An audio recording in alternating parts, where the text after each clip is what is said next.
صدقہ حسن حسین دا مولا صدقہ حسن حسین دا مولا صدقہ حسن حسین دا مولا صدقہ حسن حسین دا مولا صدقہ حسن حسین دا مولا چوری دے وچ پا دے چوری دے وچ پا دے چند تمہیدی کلمات عرض کرتا ہوں۔ وقت جب بیدار تھا کم وقت آنکھیں سو گئیں، وقت جب بیدار تھا کم وقت آنکھیں سو گئیں، اور سو گیا جب وقت تو بیدار آنکھیں ہو گئیں۔ آئے تھے جس کام کو بھول گئی وہ بات، مالک لیکھا مانگے گا خالی دونوں ہاتھ۔ اس دم دا کی اعتبار تینوں دم آیا آیا نہ آیا، اس تن دا کی اعتبار تینوں کم آیا آیا نہ آیا۔ جڑے تیرے بن بن بیندے نے دم نکلیا سب چھڑ دیندے نے، جدوں تیرا جنازہ اٹھاون گے ہتھ لایا لایا نہ لایا۔ تیرا جنگل چ ڈیرا لاون گے تیرے ول نہ پھیرا پاون گے، تیرے گھر دے عیش اڑاون گے تو یاد آیا آیا نہ آیا۔ اس دم دا کی اعتبار تینوں دم آیا آیا نہ آیا، اس تن دا کی اعتبار تینوں کم آیا آیا نہ آیا۔ میرے عزیز دوستو، میری پردہ نشین ماؤں بہنوں بیٹیوں، آج کی اس مختصر سی محفل کا مقصد اور مدعا ہم سب کو پتہ چل گیا کہ یہ ایک ایسی اللہ کی بندی کی یاد میں سجائے گی جن کو ایصال ثواب کرنے کے لیے ہم سب لوگ باوضو ہو کے آئے۔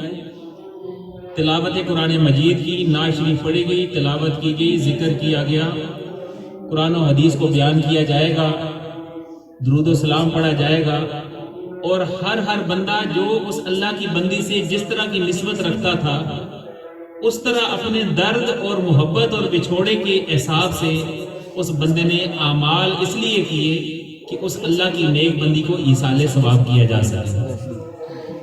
ہم سب کے آنے کا مدعا بھی یہی ہے، لیکن چونکہ آج کے زمانے میں چیز رسموں کی طرف چلی گئی ہیں، عبادتیں بھی، اور لوگ رسموں کو لے کے پھرتے ہیں، 40واں ہو، تیجا ہو، جمعرات ہو، سالانہ ہو، اس ورے کے موقع میں بھی ایک ماحول بن گیا کہ بس دعا کے ٹائم پہ جائیں گے، اور وہاں جائیں گے کیا، وہاں کوئی مولوی صاحب ہوں گے، کوئی نعت خوان لگا ہوگا، بس وہ ہمیں خراب ہی کرے گا، وقت ضائع کرے گا۔ میرے عزیز دوستو، بے شک لوگ آج کل بڑے مصروف ہیں۔ انتہائی مصروفیت کے زمانے میں کبھی تو ہم نے یہ بات جاننی ہوگی، زندگی کے کسی تو حصے میں یہ بات ہمیں سمجھنی ہوگی کہ موت آنے سے پہلے موت کی تیاری کرنا بھی ایک کام ہے۔ جس طرح ہم دنیا کے ہر کام کے لیے کوئی نہ کوئی انسٹیٹیوٹ لیتے ہیں، بچوں کو پڑھاتے ہیں، کوئی روزگار کما لیں گے، کوئی ایسی ہمارے پاس ڈگری آ جائے، کوئی ٹولز آ جائے جس سے ہم نوکری حاصل کر سکیں، تو جو قبر اور حشر میں جو بندہ جاتا ہے اس کے پاس بھی کوئی سامان سفر ہو، اور وہی سامان سفر اس کے کام کا ہوتا ہے، ورنہ کائنات کی ہر چیز جو بنا کے یہ رکھتا ہے دنیا میں سب ادھر ہی رہ جاتی ہے۔ اولاد کتنی نیک ہوتی ہے، اولاد کتنی پیاری ہوتی ہے، اولاد کے لیے ماں مر رہی ہوتی ہے۔ حضرت حکیم لقمان علیہ الرحمہ نے فرمایا کہ جب کھانے والے 5 بندے ہوں اور روٹیاں 4 ہوں، ان 5 میں صرف ماں ہوتی ہے جو کہتی ہے کہ مجھے بھوک نہیں ہے، باقی سارے روٹیاں کھانے والے ہوتے ہیں۔ اتنی پیاری اولادیں اور اتنی پیاری ماں کے ساتھ جانے کو تیار نہیں ہوتی۔ اس قبر کی اندھیری کوٹھڑی میں بندے نے اکیلے ہی منہ دینا ہوتا ہے۔ تو اللہ رب کریم نے قرآن مجید میں اسی بات کو اس طرح بیان فرمایا، وَلْتَنْظُرْ نَفْسٌ مَا قَدَّمَتْ لِغَدٍ۔ ہر بندہ اپنے کل کے بارے میں فکر مند ہو، اس نے آگے کیا بھیجا ہے، قبر کی زندگی کے لیے کیا بھیجا ہے، آخرت کی زندگی کے لیے کیا بھیجا ہے۔ ہم یہاں خوبصورت ہو لیں گے، ہم کوئی اچھی زندگی گزار لیں گے، پیارا سا گھر بنا لیں گے، اس میں آسائش کی بھرمار ہوگی، گرم پانی کا بندوبست، ٹھنڈے پانی کا بندوبست، اور کیا سے کیا کچھ ہم کر کے بیٹھ جائیں گے۔ لیکن خوش نصیب وہی ہوگا جس کی آخرت سنوری ہوگی، جس کے پاس سامان سفر ہو، کوئی پوٹلی ہو جو مسافر کا سامان کل ہوتا ہے، جو اس میں خیر کی بات ہو، جو اس میں خیر کا کلمہ کہہ دیا ہو، کوئی نیک صحبت میں جا کے بیٹھ گیا ہو، جس نے اللہ کی رضا کے لیے لوگوں سے محبت کی ہو، اللہ کی رضا کے لیے لوگوں پہ مہربانی کی ہو، اللہ کی رضا کے لیے لوگوں کو معاف کیا ہو، اور اللہ کی رضا کے لیے اللہ کی مخلوق سے محبت کی ہو۔ یہ کیفیات ہماری یقیناً ہونی چاہیے، لیکن ہے نہیں۔ محفلیں سجتی ہیں، گھر میں ختم قرآن پاک ہوتا ہے، لوگ آتے ہیں، علماء کرام بھی آتے ہیں، اپنا وہ حق ادا کرنے کی کوشش کرتے ہیں۔ وہ ایک الگ تفصیل پہ ہم کیا جائیں، ہمارے پاس تو ٹائم ہی بڑا مختصر ہے، زندگی کا بڑا حصہ ہم گزار چکے، ہمیں خود بھی نہیں پتا کہ ہم نے کیا کیا ہے۔ 80 سال، 70 سال، 60 سال، 50 سال ہماری زندگی کے حصے گزر گئے۔ ہم سے اگر کوئی یہ پوچھ لے کہ استنجا کیسے کیا جاتا ہے، ہمیں نہیں پتا ہوگا۔ ہم سے کوئی یہ پوچھ لے کہ غسل کے فرائض کتنے ہیں، ترتیب کیا ہے اس کی، ہمیں پتہ نہیں ہوگا۔ کہاں حقوق العباد، کہاں والدین کے حقوق، کہاں بیوی کے حقوق، کہاں بچوں کے حقوق، کہاں پڑوسی کے حقوق۔ اور حضور نبی کریم صلی اللہ علیہ وآلہ وسلم نے فرمایا شوہر کی یہ ذمہ داری ہے کہ وہ اپنی بیوی کو دین سکھائے۔ پہلے تو شوہر خود دین سیکھے، پھر اپنی بیوی کو دین سکھائے۔ تو یہ گیدرنگ جب بھی ہوتی ہے، اس طرح کا موقع جب بھی آتا ہے، جب بھی ہم اکٹھے ہوتے ہیں، خاندان کے لوگ، رشتوں کے لوگ، تعلق والے، عزیز رشتہ دار، تو عام طور پہ ہوتا کیا ہے کہ ہم مل کے بیٹھتے ہیں۔ ایک طرح تو سب سے ملاقاتیں ہو جاتی ہیں، دکھ درد کا پتہ چلتا ہے، بیماریوں اور صحت والوں کا پتہ چلتا ہے، خوشی اور غمی کا پتہ چلتا ہے۔ اس کے ساتھ ساتھ اگر کبھی ہمیں موقع ملے، اللہ اور اس کے رسول کی دین کی چند باتیں ہمیں سمجھ آ جائیں اور سیکھنے کو مل جائیں، اور نعروں سے ہم بچ جائیں، شور شرابے سے ہم بچ جائیں، اور ٹیشن بازی سے ہم بچ جائیں، تو یہ سودا مہنگا نہیں ہے۔ ہم آگے مل کے بیٹھے، ہمیں یہ تو پتا ہو کہ ہماری بھی زندگی آگے جانے والی ہے، وہ اندھیری کوٹڑی کا بندوبست تو یہیں سے ہوگا، روشنی یہاں سے جائے گی، وہاں کی خیر اور برکت یہاں سے ہم لے کے جائیں گے، حضور کی نسبت کے صدقے یہاں سے لے کے جائیں گے۔ ابھی قاری صاحب ایک میاں صاحب کا شعر پڑھ رہے تھے، چادر والا، کہ چادر پھٹے لگے تو روپا۔ ایک عاشق نے بڑی عجیب بات چادر پہ بھی لکھی ہے، فرمایا چٹی چادر عملہ والی داغ نہ لاوی جڑیاں، حشر دہاڑے متا آنکھیں ہائے اللہ کی بڑے بڑے۔ کس قدر بندہ نیک ہے۔ آج تک میری 53 ایئر عمر ہو گئی ہے، 53 سال، مجھے ایک بندہ بھی ایسا نہیں ملا میرے سمیت جو یہ کہتا ہو کہ میں بے وقوف ہوں، میں پاگل ہوں، میں ناسمجھ ہوں۔ ہر بندہ عقل کے پہاڑ کو لے کے پھرتا ہے، لیکن اگر اس سے یہ پوچھا جائے کہ تو نے حشر کی کوئی تیاری کی، کوئی قبر کی تیاری کی، اپنے گناہوں کی جو عادت لیے پھرتا ہے اس سے توبہ کر لی ہو، تو نے کوئی ایسا کیا ہو کہ تو وضو میں رہنے کے اپنی ترتیب بنا لی ہو کہ میں زندگی میں وضو میں رہتا ہوں، میں درود پاک پڑھتا ہوں، آج کے بعد میں رسول پاک صلی اللہ علیہ وسلم کی صورت مبارک کو اپنا لوں گا، میں کبھی ننگے سر نہیں پھروں گا، میں لوگوں کو معاف کیا کروں گا، میں کسی پہ غصہ نہیں کروں گا، اگر کوئی مجھ سے تقاضا کرے معافی کا تو میں اس کو معاف بھی کر دیا کروں گا، میں لوگوں کے ساتھ بھلائی کا معاملہ کروں گا۔ کبھی ہم نے ایسا کیا؟ ہم تو بوڑھے ہو گئے، بچے ہم سے دور بھاگتے ہیں، بچے، وہ بچے جو ہمارے اپنے بچے ہیں، وہ کہتے ہیں بابا غصہ کرتا ہے، بابا ڈانٹتا ہے، بابا تلخی سے بات کرتا ہے، اس سے بات کرنا ہی بیکار ہے۔ میرے عزیز دوستو، حضور نبی کریم صلی اللہ علیہ وآلہ وسلم کی تعلیمات ہم سب نے سیکھنی بھی ہے، ان پہ عمل بھی کرنا ہے، اور عمل کر کے پھر ان کو بچانا بھی ہے۔ حضور نبی کریم صلی اللہ علیہ وآلہ وسلم نے فرمایا، اے میرے پیارے صحابہ، تم نے کبھی مفلس اور غریب آدمی دیکھا ہے؟ عرض کیا کہ ہم تو مفلس اور غریب اسے سمجھتے ہیں جس کے پاس کھانے کو روٹی نہ ہو، پہننے کو کپڑا نہ ہو، رہنے کو مکان نہ ہو۔ فرمایا میں تمہیں نہ بتاؤں کہ مفلس اور غریب کون ہوتا ہے؟ ارشاد، صحابہ اکرام نے عرض کیا آقا ارشاد فرمایا قیامت کے دن جو بندہ نیکیوں کا پہاڑ لے کے آئے گا اور جہنم کا ایندھن بنے گا وہ مفلس اور غریب آدمی ہے۔ عرض کیا آقا وہ نیکیوں اس کے کسی کام نہیں آئیں گی؟ حضور نبی کریم صلی اللہ علیہ وآلہ وسلم نے فرمایا، اے میرے پیارے صحابہ، جب وہ نیکیوں کو دیکھے گا تو بڑا خوش ہوگا اور وہ اترائے گا کہ میں ابھی سیدھا جنت میں جانے والا ہوں، لیکن ساتھ ہی لوگ آ جائیں گے تقاضا کرنے والے، رب کریم اس نے میری چگلی کی تھی، اس نے میری غیبت کی تھی، اس نے مجھ پہ بہتان لگایا تھا، اس نے مجھ پہ غصہ کیا تھا، اس نے مجھے گالی دی تھی، اس نے مجھے دھکا دیا تھا، اس نے میرے بارے میں بری بات کہی تھی۔ اللہ پاک فرمائیں گے، اے میرے پیارے فرشتوں، آج تو نیکیوں کا لین دین ہوگا۔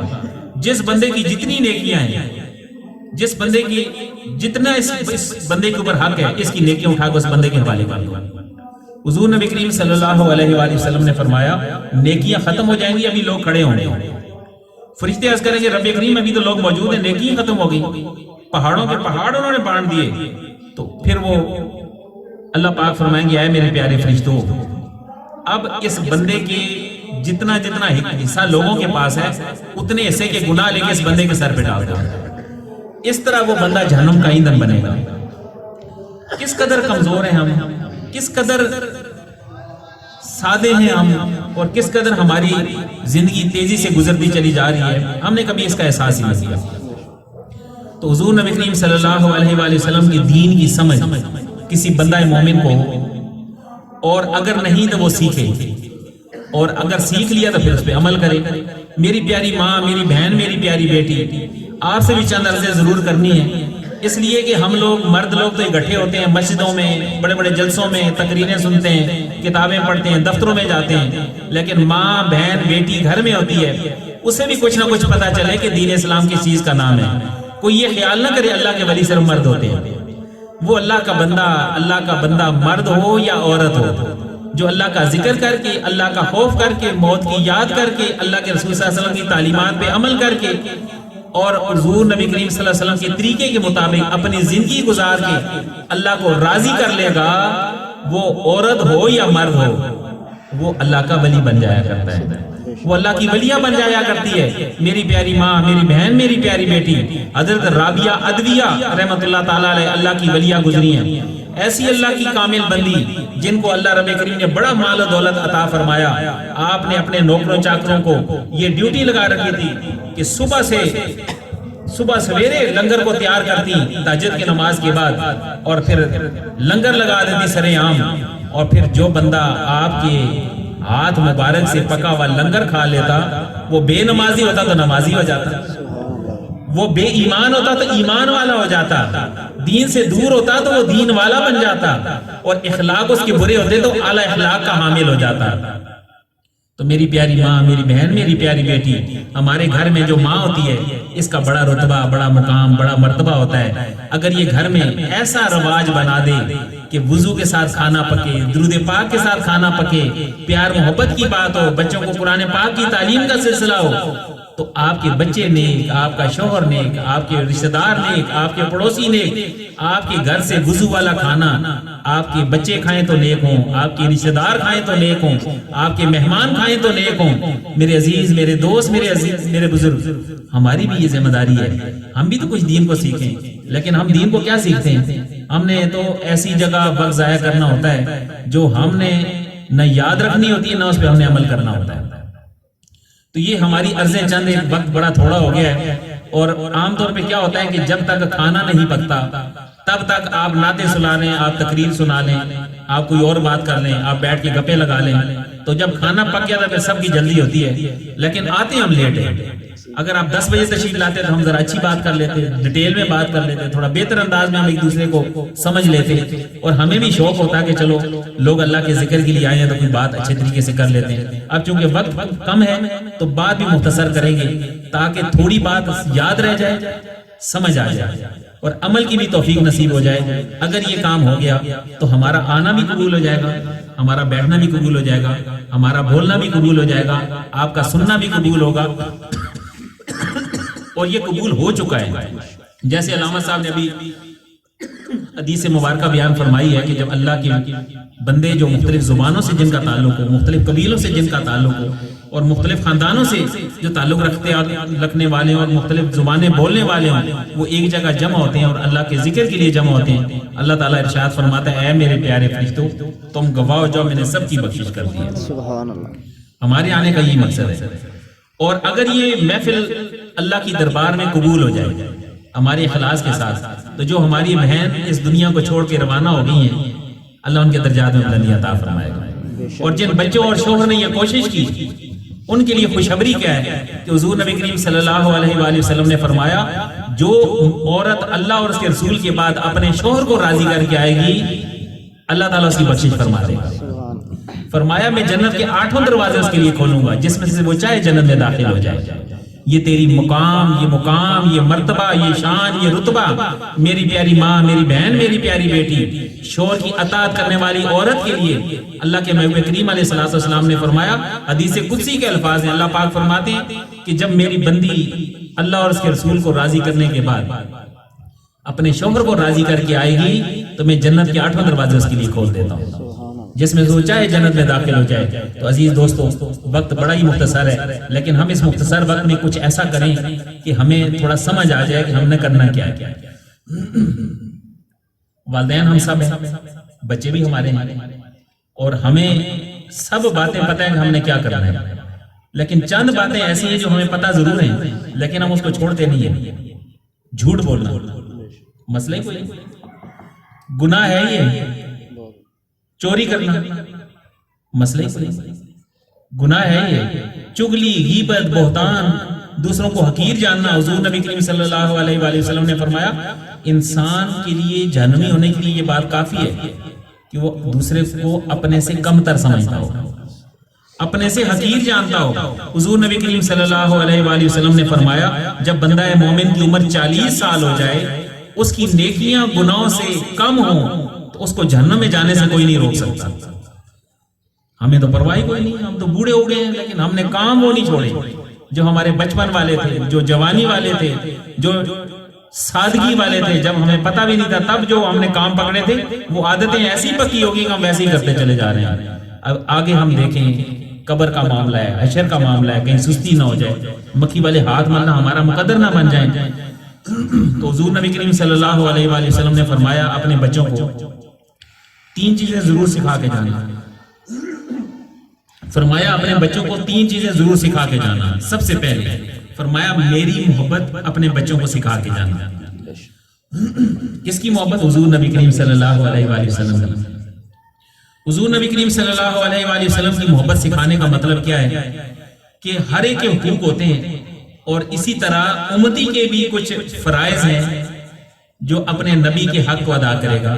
تو رسول پاک صلی اللہ علیہ وسلم کی کچھ حقوق ہیں، حقوق المصطفیٰ کو ادا کرنے کے لیے ہماری یہ ڈیوٹی ہے، اور امتی کا سب سے پہلا فرض یہ ہے کہ اللہ کے پیارے محبوب کریم علیہ السلام سے ٹوٹ کے محبت کریں۔ حضرت عمر فاروق صلی اللہ تعالیٰ نے عرض کیا آقا میں آپ سے اس قدر محبت کرتا ہوں، اس قدر پیار کرتا ہوں، اپنی جان کے علاوہ میں ہر چیز آپ پہ نچھاور کرتا ہوں۔ حضور نبی کریم صلی اللہ علیہ وآلہ وسلم نے فرمایا اے عمر جب تک تو اپنی جان سے بھی بڑھ کے مجھ سے محبت نہیں کرے گا تو ایمان میں کامل نہیں ہوگا۔ تو اللہ کے محبوب کریم علیہ السلام کی گفتگو کے بعد حضرت عمر فاروق رضی اللہ عنہ عرض کرتے ہیں آقا میں اپنی جان سے بھی بڑھ کے آپ سے پیار کرتا ہوں۔ تو فرمایا اب آپ کا ایمان مکمل ہوگا۔ تو امتی کا ایمان کب مکمل ہوگا؟ جب حضور نبی کریم صلی اللہ علیہ وسلم سے ٹوٹ کے محبت کرے گا۔ اور فرمایا اپنے بچوں کو میری محبت سکھا کے جانا۔ اس پہ اور بھی بات ہو سکتی ہے، کبھی دوبارہ موقع ملا جس پہ ہم بات کریں گے، لیکن اگلی بات فرمایا اپنے بچوں کو میری اہل بیت کی محبت بھی سکھا کے جانا۔ اہل بیت سے پیار، حضور کی آل سے پیار، حضور کے گھر والوں سے پیار۔ حضور نبی کریم صلی اللہ علیہ وآلہ وسلم نے فرمایا اپنے بچوں کو ضرور سکھا کے جانا۔ پہلے زمانے میں یہ جو پرانے بابے بوڑھے یہاں بیٹھے ہیں ان کے علم میں ہوگا، یقیناً دیکھا ہوگا، ہم نے بھی دیکھا، ہر گاؤں دیہات میں ایک گھر سیدوں کا ہوتا تھا۔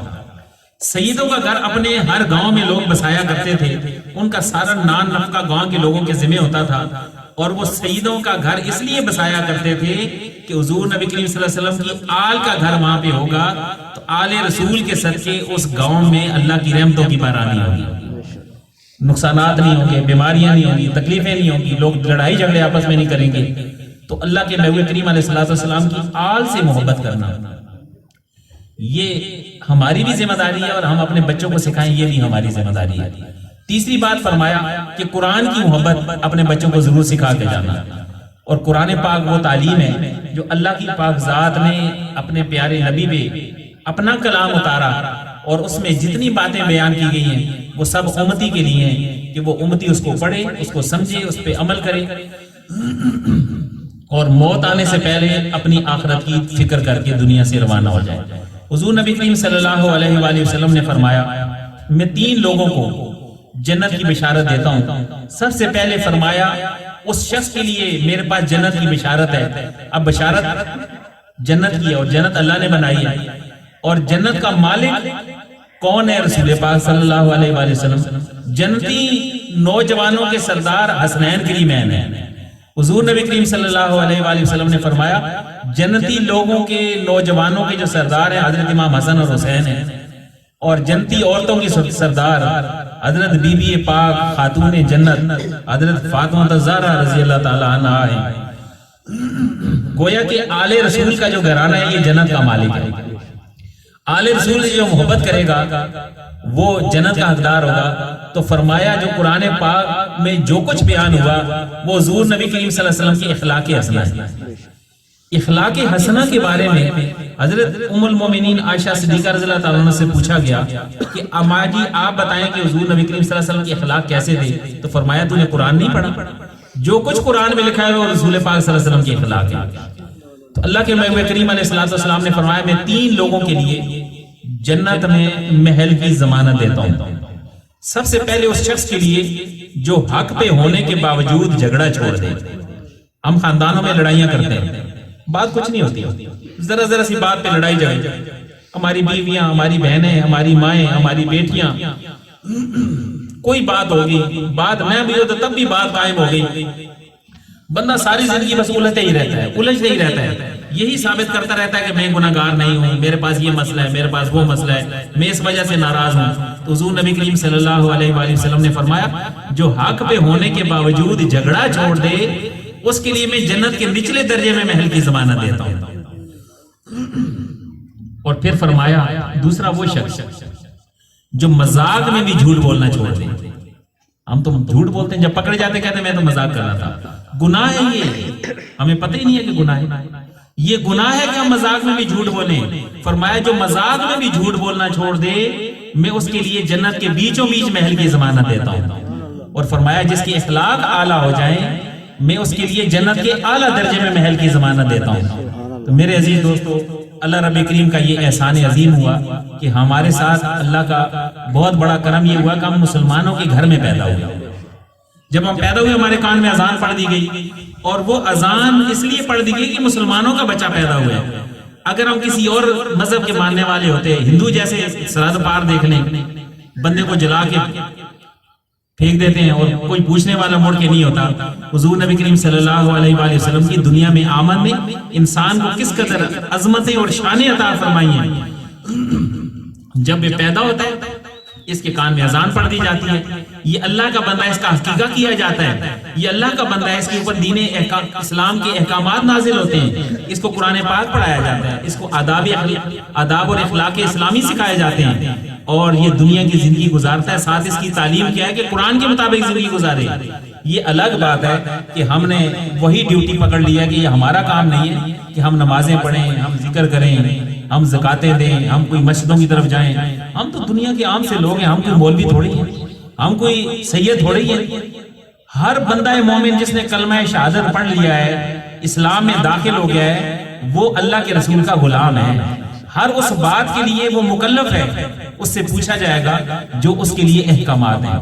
کہیں ایسا نہ ہو کہ رسول پاک صلی اللہ علیہ وسلم یہ کہہ دے کہ یہ میرا امتی نہیں ہے، یا رب تیرے حبیب کی شفاعت لے کے آئے ہیں، حقیقت اس کو تو کر دے، ہم صورت لے کے آئے ہیں۔ تو بندہ حلیہ بنا لے، کم از کم کچھ ایسا سلسلہ بن جائے۔ تو اللہ کے محبوب کریم علیہ السلام کے صدقے اس انسان کو کتنی شانیں نصیب ہوئی ہیں۔ اور جب یہ مر جاتا ہے تو تب بھی اس کی عزت اور شان اور مقام اور مرتبہ اللہ کے محبوب کریم علیہ السلام نے فرمایا اس کو 4 آدمی اٹھا کے لے کے جاؤ بڑے ادب و احترام کے ساتھ، اس کو نلاؤ دھلاؤ، اس کو پاک کرو، اس کو خوشبو لگاؤ، اس کو لباس پہناؤ۔ فرمایا اپنے مردوں کو سفید کپڑے پہنا کے دفنایا کرو، اللہ تعالیٰ اس کی بخشش کر دیتا ہے۔ سفید لباس میں اس کی بخشش ہوتی ہے، سفید کفن اسی لیے پہنایا جاتا ہے۔ فرمایا اس کے میت کو آستہ لے کے چلو، اس کو تکلیف نہ ہو، وہ وی آئی پی بندہ ہے، وہ اس دن مہمان خصوصی ہے وہ۔ اور جب اس کو لے کے جاتے ہیں تو اگر امام کعبہ بھی اس کا جنازہ پڑھانے والا ہوگا تو وہ بھی اس کے پیچھے ہی کھڑا ہوگا، اتنی اس کی عظمت اور شان ہے۔ ایسا نہیں کہ بکری کا بچہ، کوئی جانور کا بچہ مر گیا تو اس کو گلی میں پھینک دو، نالے میں پھینک دو، یا کوئی غیر مسلم ہے جو جلا کے اس کو راکھ کر کے ادھر ادھر نالوں میں دریاؤں میں بہا دیتے ہیں۔ اللہ کے محبوب کریم علیہ السلام نے اس انسان کو کس قدر عظمتیں اور شانیں نصیب فرمائی ہیں۔ اس بات ہی بندہ اللہ کا شکر ادا کرے تو یہی کام ہے، لیکن ہم کب شکر ادا کرتے ہیں؟ ہمیں تو احساس ہی نہیں ہے۔ جس دن یہ احساس پیدا ہو گیا، وہ احساس کب پیدا ہوگا؟ آپ اور ہم، میری پیاری ماں، میری بہن، میری پیاری بیٹی، میرے عزیز، میرے دوست، میرے بزرگ، جب بھی ہمیں کبھی فرصت ملے زندگی میں چند گھڑیاں بیٹھ کے تنہائی میں ہم سوچیں کہ ہم نے جو کرنے تھے کام وہ کیے یا نہیں کیے، جو کام نہیں کرنے تھے وہ ہم نے چھوڑے ہیں یا نہیں چھوڑے، اور جس دن ہم نے یہ فیصلہ کر لیا کہ فلاں فلاں کام جو میں نے کیے وہ تو کرنے والے نہیں تھے، ہم اس کو چھوڑنے کے لیے تیار ہو جائیں گے، اور جو جو کام ہم نے نہیں کیے جو کرنے تھے وہ ہم کرنے کے لیے تیار ہو جائیں گے، بس پھر آپ دیکھیں گے آپ کی زندگی میں سنتوں کی بہاریں آ جائیں گی، آپ کی زندگی میں دین اسلام کی بہاریں آ جائیں گی، اور کبھی اس اللہ کے بندے کے بارے میں آپ کو وہ حریص بناؤں کہ اپنے گھر والوں کو سلام کرنا بھی کیسا عجیب و غریب عمل ہے۔ ایک صحابی رسول اللہ عرض کی آقا میرے گھر میں بڑی تنگ دستی ہے، بڑے مسائل ہیں میرے گھر میں، لوگ بھوکے پیاسے ہوتے ہیں، کبھی تنگ دستی ہوتی ہے، کئی دفعہ کھانا ہی نہیں پکتا۔ حضور نبی کریم صلی اللہ علیہ وآلہ وسلم نے فرمایا اے میرے پیارے صحابی جب تو گھر جایا کر تو اپنے گھر والوں کو سلام کیا کر۔ ایک دوست میرے پاس آیا، ہمارے بزرگوں کا یہ طریقہ ہے کہ کوئی بندہ بیمار ہو، کسی طرح کی بیماری ہو، روحانی ہو جسمانی ہو، تو ہم کوشش کرتے ہیں اللہ اور اس کے رسول کے نام کی برکت سے اس کا فی سبیل اللہ علاج ہو جائے۔ تو اس کی تنگ دستی کا مسئلہ تھا، تو میں نے کہا بھائی حضور نبی کریم صلی اللہ علیہ وسلم کی حدیث مبارکہ ہے جو ابھی میں سنانے لگا ہوں، آپ یہ حدیث مبارک پہ عمل کریں تو گھر جاتے ہی نا گھر والوں کو سلام کیا کریں۔ اس نے اگلی بات نہیں سنی، وہ ایک دم غصے میں آ گیا، کہنے لگا میں اس کو سلام کروں، وہ تو مجھ سے چھوٹی ہے، میں کیسے سلام کروں، میں کس طرح سلام کروں؟ حضور نبی کریم صلی اللہ علیہ وآلہ وسلم نے صحابی رسول سے فرمایا اے میرے پیارے صحابی جب تو گھر جایا کر تو گھر والوں کو سلام کیا کر، السلام علیکم ورحمۃ اللہ وبرکاتہ، اور ساتھ ہی سورہ اخلاص پڑھا کر قل هو اللہ احد اللہ صمد لم یلد ولم یولد ولم یکن لہ کفوا احد۔ فرمایا جب تو ایسا کرے گا تو اللہ تیرے گھر میں رزق کی فراوانی عطا فرما دے گا، صرف تیرے گھر میں نہیں، تیرے اس عمل کی وجہ سے تیرا پڑوسی بھی مالا مال ہو جائے گا۔ سبحان اللہ۔ وہ صحابی نے عرض کیا آقا میں ایسے ہی کروں گا، میں آئندہ یہی کام کیا کروں گا۔ تو جب وہ صحابی جانے لگے تو حضور نبی کریم صلی اللہ علیہ وآلہ وسلم نے فرمایا اے میرے پیارے صحابی جاتے جاتے ایک بات اور بھی سنتے جاؤ۔ عرض کی آقا ارشاد فرمایا کبھی ایسا ہوگا کہ جب تو گھر آئے گا تیرے گھر میں کوئی ہے ہی نہیں ہے بندہ، تو پھر تو کیا کرے گا؟ گھر کا تالا کھول کے داخل ہوگا، کس کو سلام کرے گا؟ عرض کی آقا جواب ارشاد فرمائے تو فرمایا پھر تو مجھ پہ سلام پڑھنا، الصلاۃ والسلام علیک یا رسول اللہ وعلی آلک واصحابک یا حبیب اللہ، اور پھر سورہ اخلاص پڑھنا۔ جب تم ایسا کرو گے تو تمہاری بھی رزق کی تنگی دور ہوگی، تمہارا پڑوسی بھی مالا مال ہو جائے گا۔ اب حضرت شاہ عبدالحق محدث دہلوی رحمۃ اللہ تعالیٰ علیہ فرماتے ہیں اس حدیث مبارک کا جو اگلا حصہ ہے کہ آقا فرماتے ہیں جب تو اپنے گھر کو تالا کھول کے اندر داخل ہوگا اور پھر تو سلام بھیجے گا مجھ پہ، تو اس کا کیا مطلب ہے؟ تو فرماتے ہیں کہ سنا ہے آپ ہر عاشق کے گھر تشریف لاتے ہیں، میرے گھر میں بھی ہو جائے چراغاں یا رسول اللہ۔ تو فرمایا تعلیم تو پہلے سے آئی ہوئی ہے، ہمیں پتہ ہی نہیں، ہم داخل ہوں تو حضور نبی کریم صلی اللہ علیہ وسلم کی پاک ذات کے اوپر صلاۃ و سلام پیش کریں۔ فرمایا آقا ہر عاشق کے گھر فیض مانگنے تشریف لاتے ہیں، لیکن ہم تیار تو ہوں، ہمارے پاس جھولی نہیں ہے، جھولی ہے تو چھیدوں والی ہے، ہم ننگے سر پھرتے ہیں۔ حضور نبی کریم صلی اللہ علیہ وآلہ وسلم نے فرمایا ننگے سر پھرنے والے پہ شیطان مسلط ہو جاتا ہے، پھر ہمارے مسئلے شروع ہو جاتے ہیں، پھر ہم بیمار ہو جاتے ہیں، پھر ہمارے 100 طرح کی پریشانیاں، پھر ہم بابے ڈھونڈتے پھرتے ہیں، بابوں سے علاج کراتے پھرتے ہیں، کوئی تعویذ دے دو، کوئی فلانا دے دو، یہ کر دو، اور جب اسے کہو کہ بھائی تعویذ بھی دے دیں گے علاج بھی ہو جائے گا، ننگے سر تو پھرنا بند کر دو۔ کسی نے آپ کو کوئی ایوارڈ دیا کہ اتنے عرصے سے آپ ننگے سر پھر رہے ہو؟ آج رسول پاک صلی اللہ علیہ وسلم کی سیرت اپنا لو گے اللہ تمہیں عزت کی نگاہ سے دیکھے گا۔ اور یاد رکھیں عزتوں کا مالک صرف اللہ ہے، عزتوں کا مالک صرف اللہ ہے۔ جس بندہ مومن کو اللہ عزتوں سے نوازنا چاہے دنیا کی کوئی طاقت اس کی عزت کو کم نہیں کر سکتی، اور جس بندہ مومن کو اللہ تعالیٰ عزت نہ دینا چاہے ساری دنیا مل کے بھی اس کو عزت نہیں دے سکتی۔ تو ہمیں عزت تو اللہ سے ملنی ہے، اللہ کے رسول کے طریقے میں عزت ہے، اللہ کے رسول کے دین میں عزت ہے، اور جب ہم ایسا کریں گے تو آپ ہم سب دیکھیں گے ہمارے گھر بہاروں والے ہوں گے، سنت رسول والے ہوں گے، پیار اور محبت والے ہوں گے، ہمارے بچے اس لیے ہماری بات نہیں سنتے کہ ہم اللہ کی بات نہیں سنتے۔ ایک دوست میرے پاس آیا، وہ مجھے کہنے لگا کہ میرے گھر میں مسائل ہیں، کچھ جنات کا مسئلہ ہے، تو میں نے کہا اچھا یہ علاج لے جاؤ، تھوڑا سا علاج کرو، اللہ کرم کرے گا ٹھیک ہو جائے گا۔ 2-4 دن بعد دوبارہ آیا، کہنے لگا آپ ایک ہی دن اس کو سمجھا دیں۔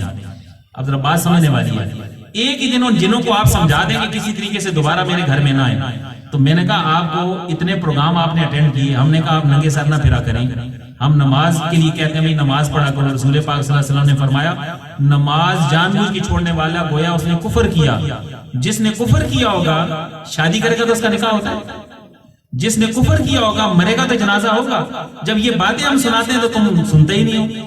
جنوں کو تو ہم بتا دیں ایک ہی دفعہ کہ وہ نہ آئے اور تمہیں 1000 دفعہ بتائیں تو پھر بھی عمل نہ کرو. ہمیں سب پتا ہے, ہمیں قرآن و حدیث سب آتا ہے, ہمیں فلسفہ ایسا آتا ہے, ہم شیطان کو منہ چوک کرا کے بٹھا دیں, لیکن ہم نے عمل نہیں کرنا. اور جس نے اپنے گناہوں سے توبہ کر لی, جس نے اپنی عادتیں ٹھیک کر لی, جس نے اپنی ڈگر ٹھیک کر لی, جس نے اپنا طریقہ اچھا کر لیا, وہ اللہ کی دربار میں بھی سرخرو ہوگا اور دنیا میں بھی عزتوں والا ہوگا. ہم کوشش تو کریں. اور دنیا میں ہماری زندگی بچی کتنی ہے؟ ہر روز ایک دن کم ہو رہا ہے, ہر روز ایک دن کم ہو رہا ہے. ہم جھگڑتے پھرتے ہیں کس بات پہ؟ پچھلے دنوں ایک مسئلہ آ گیا. وہ جھگڑنا کیا ہے کہ جناب آپ, مجھے میسج آ رہا ہے کہ آپ بتائیں, یہ لوگ کہتے ہیں نیا سال مبارک ہو, اس کا جواب دینا جائز ہے کہ ناجائز ہے؟ تو میں نے پوچھا بھی آپ نے نماز بھی پڑھی ہے کہ نہیں آج فجر کی؟ کہتے ہیں بس میں اٹھے ہی لیٹ تھا. او بھائی, جو کرنے والا کام ہے وہ تو تم نے کیا ہی نہیں, تم دوسروں کے مسئلے لے کے بیٹھے ہوئے ہو. بزرگان دین نے یہ فرمایا کہ اگر کوئی آپ کو کہتا ہے نیا سال مبارک ہو, اور اگر آپ نے کہہ بھی دیا آپ کو بھی مبارک ہو, تو کوئی گناہ کا کام نہیں ہے, کوئی برائی کام نہیں ہے, غیر شرعی بات اس میں کوئی نہیں ہے. لیکن آپ اور ہم سب یہ جانیں کہ جو کام ہم نے کرنے تھے وہ کیے ہیں یا نہیں کیے, اور اگر نہیں کیے تو کب کریں گے؟ تو آج کر لیں یار, کسی طریقے سے یہ زندگی آسان ہو جائے تو ہمارے ماں باپ, ہماری بہنیں بھائی, ہماری عزتیں ان سے وابستہ ہیں, ہمارے رشتہ داروں سے ہماری عزتیں وابستہ ہیں. ہم کوشش کر کے ان رشتوں کو جوڑیں, رشتوں کی محبتیں, رشتوں کے تقاضے, رشتوں کے حقوق, یہ سب ہمیں پتہ ہے. اگر نہیں پتہ تو سیکھیں اور پھر ان پہ عمل کریں. انشاءاللہ تعالی جب آپ اور ہم سب اپنی ضرورتوں کے حساب سے اپنے فرائض کو سمجھیں گے اور اس پہ ان پہ عمل کرنا شروع کریں گے, تو پھر آپ دیکھیں گے کہ آپ کا کوئی رشتہ دار ناراض نہیں ہوگا. آپ لوگوں سے محبت کیوں نہیں کر سکتے؟ حضور نبی کریم صلی اللہ علیہ وسلم نے فرمایا کہ جو بندہ دوسروں پہ مہربانی کرتا ہے گویا اس نے صدقہ کیا. ہمارے گھروں میں ایک زمانہ تھا جب لوگ جمعرات کے دن کھانا رکھ کے, پانی رکھ کے, دودھ رکھ کے, پھل رکھ کے, ہماری نانیاں دادیاں بیٹھ کے دعائیں کرتی تھی اور دعائیں فاتحہ پڑھتی تھی, اور فاتحہ پڑھنے کے بعد ایصال ثواب کرتی تھی. یہ کانسیپٹ کب کا ہے؟ کہ جب غربت کا زمانہ تھا اور لوگ اپنے سامنے یہ کھانا رکھ کے اس کو ایصال ثواب کرتے تھے اپنے مردوں کو, جو گھروں سے روانہ ہو گئے, دادیاں نانیاں اور گھر کے بڑے چھوٹے جو بھی, ان کو ایصال ثواب کرتے تھے. پھر وہ کھانا حکم یہ تھا کہ اس کو صدقہ کر دیا جائے. اور پھر وہ حدیث مبارکہ حضور نبی کریم صلی اللہ علیہ وآلہ وسلم کی خدمت میں ایک صحابی آئے, انہوں نے عرض کیا آقا مجھ سے یہ غلطی ہو گئی, اس کا ازالہ کیسے ہوگا؟ تو فرمایا آپ کچھ صدقہ کر دو.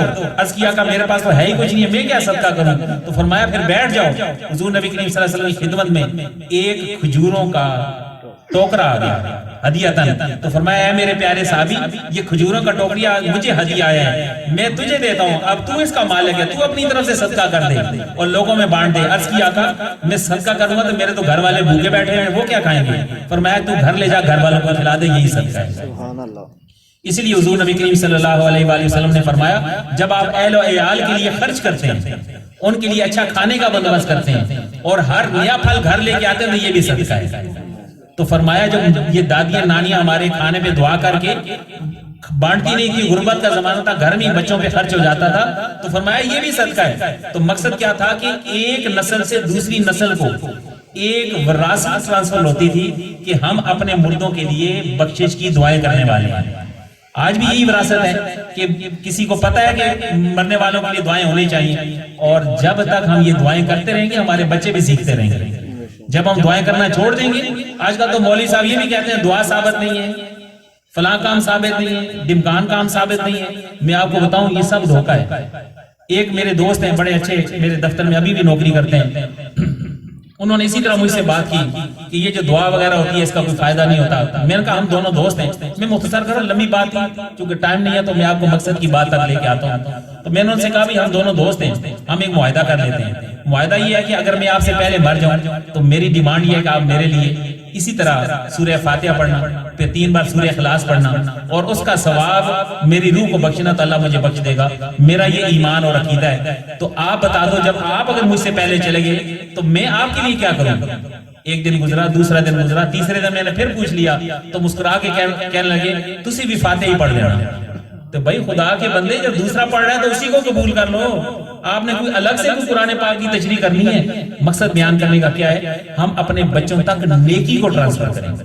گھر میں اچھا ماحول ہو, اچھے پیار والا ماحول ہو. ایک دوست سے میں نے کہا کبھی بندہ معافی بھی مانگ لیتا ہے. اس نے کہا حضرت اتنی عمر میری ہوگی میں نے کبھی کسی بندے کو معافی مانگتے ہوئے دیکھا ہی نہیں ہے, تو میں کیسے معافی مانگوں, معافی کیسے مانگتے ہیں. اور آپ اور ہم سب جانتے ہیں جو ہمارے بڑے ہوتے تھے عید والے دن اپنے رشتہ داروں سے ملتے تھے اور کہتے تھے معاف کرنا, کوئی بات ہوگی ہے تو معاف کرنا, کوئی بے ادبی ہوگی ہے تو معاف کرنا, کوئی لڑائی ہوگی تو معاف کر دینا. تو بچے سیکھتے تھے کہ معافی بھی مانگنے والی کوئی چیز ہے. ہم ایک دوسرے سے معافی مانگیں جو ہم سے غلطی ہو گئی ہے. اگر کوئی معافی مانگے تو ہم اس کو معاف کرنے کو تیار ہو جائیں. یہ ہماری زندگی میں خوبصورتیاں لے کے آئیں گے, اور جس قدر ہمارے رشتہ دار ہم سے راضی ہوں گے اللہ بھی ہم سے راضی ہوگا, اللہ کے رسول بھی ہم سے راضی ہوں گے. یہی ہماری تعلیم ہے. اور کون سی ہماری تعلیم ہے؟ ہم کو کسی کو کیا کہنے والے ہوتے ہیں؟ دین اسلام کی تعلیم کیا ہے؟ آپ دنیا میں زندہ رہو تو ہنستے کھیلتے ہوئے رہو, اور جب دنیا سے چلے جاؤ تو آپ کے لیے لوگ رونے والے ہیں, دعائیں کرنے والے ہوں, یاد کرنے والے ہوں. اور اچھی یادیں, اللہ کے محبوب کریم علیہ السلام نے فرمایا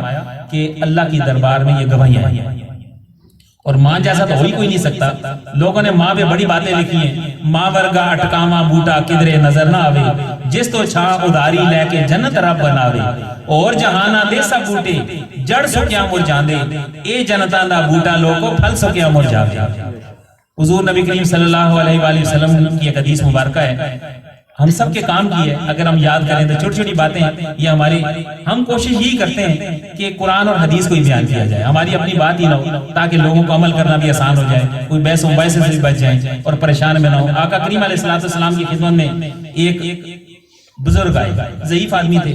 عرض کی آقا میں نے ایک منت مانی تھی, اور میری منت یہ تھی کہ میرا یہ کام ہو گیا تو میں خانہ کعبہ کو جا کے چوموں گا. تو اللہ کے رسول صلی اللہ علیہ وسلم نے فرمایا کہ جا کے چوم لو, کوئی غیر شرعی کام نہیں, گناہ نہیں.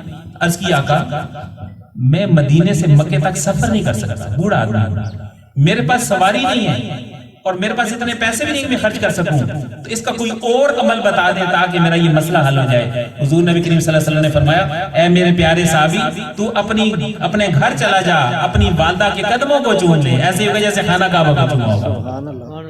وہ صحابی رونا شروع ہو گئے, پریشان ہوئے. حضور نبی کریم صلی اللہ علیہ وسلم نے قریب ہو کے اپنے رحمت والے سینے سے لگایا, پیار کیا, صحابی تیرا مسئلہ حل ہو گیا, تو رو رہا ہے. عرض کی آقا میری تو والدہ کا انتقال ہو گیا, میں اس لیے رو رہا ہوں. حضور نبی کریم صلی اللہ علیہ وسلم نے فرمایا اے میرے پیارے صحابی, تو والدہ کی قبر میں چلا جا, پاؤں والی سائیڈ چومے گا تو ایسے ہی ہوگا جیسے خانہ کعبہ کا چوما ہوگا. اب وہ صحابی اور زیادہ پریشان ہو گئے, پھر رونے لگے پہلے سے بھی زیادہ. عرض کی آقا, حضور نبی کریم صلی اللہ علیہ وسلم فرمایا صحابی تیرا تو مسئلہ حل ہو گیا, تو پھر بھی پریشان ہوتا ہے. عرض کی آقا میرا تو مسئلہ ہی نہیں حل ہوا. اللہ کے رسول صلی اللہ علیہ وسلم نے فرمایا تو مسئلہ بیان کر. عرض کی آقا جب میری والدہ کا انتقال ہوا تھا میں بہت چھوٹا تھا, مجھے تو پتہ ہی نہیں ہے قبر ہے تو کہاں ہے, اب میں کیسے جا کے قدموں والی سائیڈ چوموں.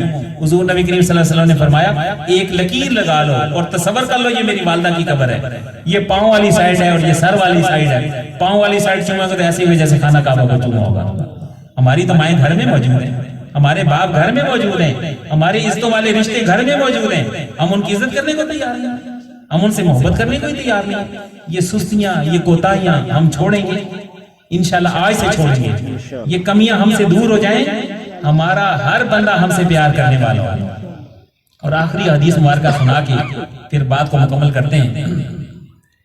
حضور نبی کریم صلی اللہ علیہ وآلہ وسلم تشریف فرما تھے. آپ نے فرمایا اب جو بندہ مسجد میں داخل ہونے والا ہے یہ جنتی ہے.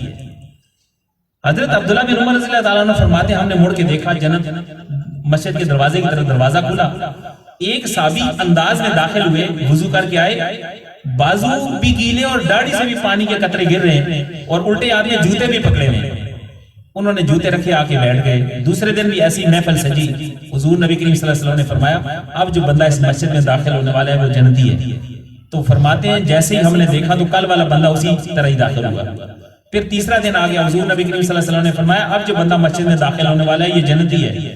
فرمایا ہم نے دیکھا وہی بندہ جو 2 دن پہلے آیا تھا, تیسرے دن بھی وہی آیا, اسی طرح وضو کر کے آیا, ہاتھ بھی گیلے, چہرے سے بھی پانی ٹپک رہا ہے, جوتے بھی پکڑے ہوئے. حضرت عبداللہ بن عمر رضی اللہ تعالیٰ عنہ فرماتے ہیں مجھے بڑا تجسس ہوا کہ میں اس سے جا کے پوچھوں, اس سے پتہ کروں کہ نیکی کون سی یہ کرتا ہے یہ بندہ, میں بھی وہ نیکی کروں تو مجھے بھی جنت کی بشارت ملے. فرماتے ہیں میں جب محفل برخاست ہوگی تو میں اس سے ملا, میں نے کہا بھائی میرے گھر میں کوئی مسئلہ ہے, اگر مجھے اجازت ہو تو میں آپ کے گھر میں 2 دن میں 3 دن مہمان ٹھہر لوں. انہوں نے کہا بسم اللہ ٹھہر جائیں. فرماتے ہیں میں کام سے فارغ ہوا، شام کو اس کے گھر چلا گیا، اس نے میرے لیے اچھا سا بستر لگایا اور میرے لیے کھانے کا بندوبست کیا۔ حضور نبی کریم صلی اللہ علیہ وآلہ وسلم نے فرمایا جو مہمان کی عزت کرتا ہے، جو مہمان کی عزت کرتا ہے اللہ تعالیٰ اس کی جنت میں مہمان نوازی کرے گا۔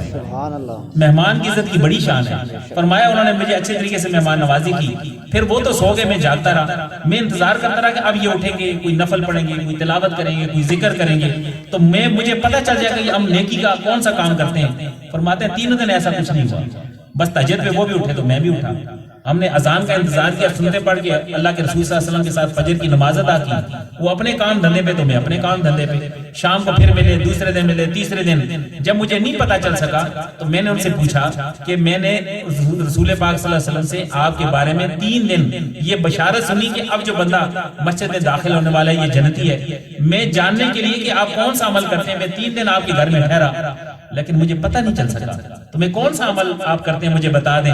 تو فرمایا اے عبداللہ بن عمر پھر سنو، میرا عمل یہ ہے کہ میں اپنے دل میں کسی مسلمان کے لیے برائی نہیں رکھتا۔ سبحان اللہ۔ کیا عمل ہے میرا؟ میں اپنے دل میں کسی مسلمان کے لیے برائی نہیں رکھتا۔ تو فرماتے ہیں بڑی مہربانی، اب مجھے پتہ چل گیا، میں اب کوشش کروں گا کہ لوگوں کے لیے اپنے دل میں نیکی رکھا کروں۔ فرماتے ہیں جاتے جاتے ایک بات اور بھی سنتے جاؤ، جب تک اپنی زبان کو بدگوئی اور اپنے دل کو ریاکاری سے نہیں بچاؤ گے اس مقام کو نہیں پا سکو گے۔ تو میرے عزیز دوستوں، یہ ہماری تھوڑی تھوڑی زندگی کی باتیں جو ہماری زندگی میں آ جائیں تو ہمیں فائدہ ہوگا، لیکن ہوگا تب جب ہمارا دل مان جائے۔ یہ دل کب مانے گا؟ جب یہ اللہ کا ذکر کرے گا۔ اللہ کا ذکر 2 طرح سے ہوتا ہے، ایک ہوتا ہے ذکر زبانی، دوسرا ہوتا ہے ذکر قلبی۔ آپ زبان سے سبحان اللہ پڑھیں، کلمہ پاک پڑھیں، درود پاک پڑھیں، اللہ اللہ کریں، قرآن مجید کی تلاوت کریں، یہ سب زبانی ذکر ہے۔ اس کے علاوہ ذکر ہوتا ہے جس کو ذکر قلبی کہتے ہیں، حدیث مبارک میں آتا ہے ذکر زبانی سے ذکر قلبی 70 گنا زیادہ شان رکھتا ہے۔ جتنے اللہ کے ولی بنے، اللہ کے دوست بنے، خدا کے مقرب بنے، اسی ذکر سے بنے۔ یہ دل